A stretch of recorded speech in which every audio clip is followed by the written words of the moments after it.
Girlfriend के झगड़े में जिगरी दोस्त बना कातिल, दृश्यम फिल्म जैसा कांड। दोस्तों, अगर चैनल पर नए हो तो सब्सक्राइब जरूर कर लीजिए।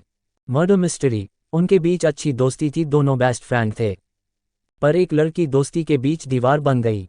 उनके बीच अच्छी दोस्ती थी, दोनों बेस्ट फ्रेंड थे। पर एक लड़की दोस्ती के बीच दीवार बन गई। इन दोनों को ही उस लड़की से प्यार हो गया था। फिर प्यार ने इंसान को हैवान बना दिया। अपने प्यार को पाने के लिए आरोपी शख्स ने एक ऐसी साजिश रची कि आप सुनकर हैरान रह जाएंगे।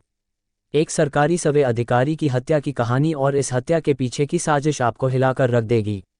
हत्या के बाद आरोपी ने खुद को बचाने के लिए जो कदम उठाया उसे देखकर पुलिस भी दंग रह गई।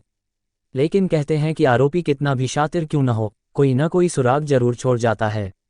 आइए जानते हैं प्यार, साजिश और हत्या की ये पूरी कहानी। एक लड़की का अफेयर और दोस्त की हत्या। 28 अगस्त 2023 को एक हत्या को अंजाम दिया गया था। हत्यारे का नाम अनीश है। मृतक का नाम महेश था। महेश एक सरकारी कर्मचारी था। हत्यारे अनीश ने महेश की हत्या के लिए बेहद शातिराना चाल चली। पुलिस से बचने के लिए उसने ऐसा जाल बुना कि पुलिस भी चक्कर खा गई थी। पुलिस की चार्जशीट के मुताबिक अनीश और महेश दोनों को एक ही लड़की से प्यार हो गया था। लेकिन अनीश को यह मंजूर नहीं था। इसके बाद वह महेश को मारने का प्लान बनाने लगा। अनीश ने ऐसे बुना था जाल।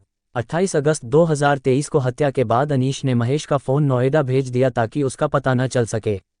उसने महेश के व्हाट्सएप अकाउंट तक यूज़ किया और सैड स्टोरी लगा दी लोन को लेकर। अनीश ने अपना फ़ोन हरियाणा के गोहाना में अपने घर पर छोड़ दिया और एक दोस्त से फ़ोन पर उससे बात करने के लिए कहा ताकि वह वहां होने का नाटक कर सके। 0.40 से पूछताछ की और फिर से अनीश को पकड़ लिया। पुलिस ने चार्जशीट में अनीश को मुख्य आरोपी बनाया है। पुलिस ने अनीश को पकड़ने के लिए 40 से ज़्यादा लोगों से पूछताछ की। चार्जशीट में हत्या और सबूत छिपाने का आरोप लगाया गया है। चार्जशीट के मुताबिक हत्या की प्लानिंग 1 महीने पहले ही बनाई गई थी, जिसे अनीश ने महेश से गर्लफ्रेंड का बदला लेने के इरादे से अंजाम दिया था। जांच में पता चला कि अनीश ने महेश को बताया था कि उसे सेटिंग के जरिए सरकारी नौकरी मिली है और इस तरह वह 3 लाख रुपये में लोगों को एमटीएस की नौकरी दिला सकता है। महेश ने उसे 9 लाख रुपये दिए, जिसमें से उसने 4 लाख रुपये खर्च कर दिए। समय कटता रहा। इसी बीच अनीस की ऑफिस में ही एक गर्लफ्रेंड बन गई। महेश की भी अनीस की गर्लफ्रेंड पर गंदी नज़र थी। वह उससे नज़दीकियां बढ़ाना चाहता था। लेकिन अनीस को जब ये बात पता चली तो उसने इसका विरोध किया। इसी बात को लेकर महेश और अनीस में बहस हो गई। महेश ने अनीस को बहुत कुछ उल्टा सीधा बोल दिया। इससे अनीस के मन में महेश के लिए नफरत पैदा हो गई। आहत होकर उसने महेश के मर्डर करने का प्लान बना लिया। फिल्म दृश्यम जैसी कहानी। हत्या से पहले अनीश 3 दिन की छुट्टी लेकर अपने गांव गोहाना चला गया था। वहां वह अपने 2 दोस्तों से मिला और उन्हें बताया कि वह मेडिकल लीव पर है, लेकिन उसे हरियाणा में किसी से पैसे लेने हैं। उसने अपना फ़ोन घर पर छोड़ने का प्लान बनाया और एक दोस्त से अपने फ़ोन नंबर से दूसरे दोस्त को कॉल करने के लिए कहा। अनीश ने महेश को भी फ़ोन किया और कहा कि वह उससे आर.के. पुरम के एक फ्लैट में बात करने के लिए मिलना चाहता है, जहां वह उसे 9 लाख रुपये की नौकरी के बारे में बताएगा। इसके बाद उन्होंने साउथ दिल्ली की एक दुकान से 5 बड़े पॉलीथीन बैग खरीदे। रिंच से हत्या कर दी। इसके बाद अनीश अपने दोस्त की मोटरसाइकिल लेकर आर.के. पुरम के फ्लैट पर पहुंचा। बात करते करते उसने महेश से लैपटॉप खोलने को कहा। जब महेश स्क्रीन पर ध्यान दे रहा था तभी अनीश ने उस पर रिंच से हमला कर दिया। महेश बेहोश हो गया और बहुत खून बहने लगा। अनीश ने उसको तुरंत पॉलीथीन में लपेट दिया, लेकिन उसे जिंदा देखकर वह प्लास्टिक में लिपटे महेश पर रिंच से वार करता रहा। अनीश ने पुलिस को बताया कि उसने नोएडा में पढ़ रहे अपने भाई को फ़ोन किया था और उससे फ़ोन वाला पार्सल लेने को कहा था। उसने अपने भाई को फरीदाबाद के पास फ़ोन चालू करने और फिर बंद करने की हिदायत दी थी।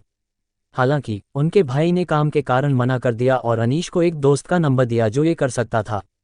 यहीं अनीश की प्लानिंग गड़बड़ा गई। फिर अनीश ने एक कुरियर बॉय के जरिए महेश के दोनों फ़ोन नोएडा भेज दिए। उसने अपने भाई से उन्हें फेंकने के लिए कहा। भाई ने फ़ोन फेंक दिया, लेकिन किसी भले इंसान की फ़ोन पर नज़र चली गई। उस आदमी ने फ़ोन उठाया और चालू किया और महेश के परिवार से बात की। फ़ोन मिलने के बाद भी महेश के परिजन अनीश से उसका पता पूछते रहे, लेकिन अनीश ने झूठ बोल दिया कि वह किसी से मिलने गया था और उसे कुछ पता नहीं है। वह दिखावा करने के लिए उसने महेश को ढूंढने में मदद करने की पेशकश भी की। अनीस के कहने पर इसी प्लम्बर राहुल ने फ्लैट के पीछे चबूतरा बनाया था। शव को आंगन में दफना दिया गया। अनीश ने दूसरे फ़ोन से महेश का व्हाट्सएप इस्तेमाल किया और फर्जी स्टेटस पोस्ट कर दिया। उसने दिखाया कि महेश किसी दूसरे राज्य में है। फिर उसने शव को आर के पुरम के आंगन में दफना दिया और एक मजदूर से वहां चबूतरा बनवा दिया। जिस फ्लैट में अनीश ने शव को दफनाया था वह उसके एक अन्य दोस्त का था। अनीश ने फ्लैट देखने के बहाने उस दोस्त से चाबी ले ली। चाबी लौटाने से पहले उसने डुप्लीकेट चाबी बना ली थी। उसने शव को ले जाने के लिए अपनी मां की कार का इस्तेमाल किया और पीड़िता का सामान दिल्ली एनसीआर में अलग अलग जगहों पर फेंक दिया। दोस्तों, वीडियो को लाइक और चैनल को सब्सक्राइब जरूर कर लीजिए। धन्यवाद।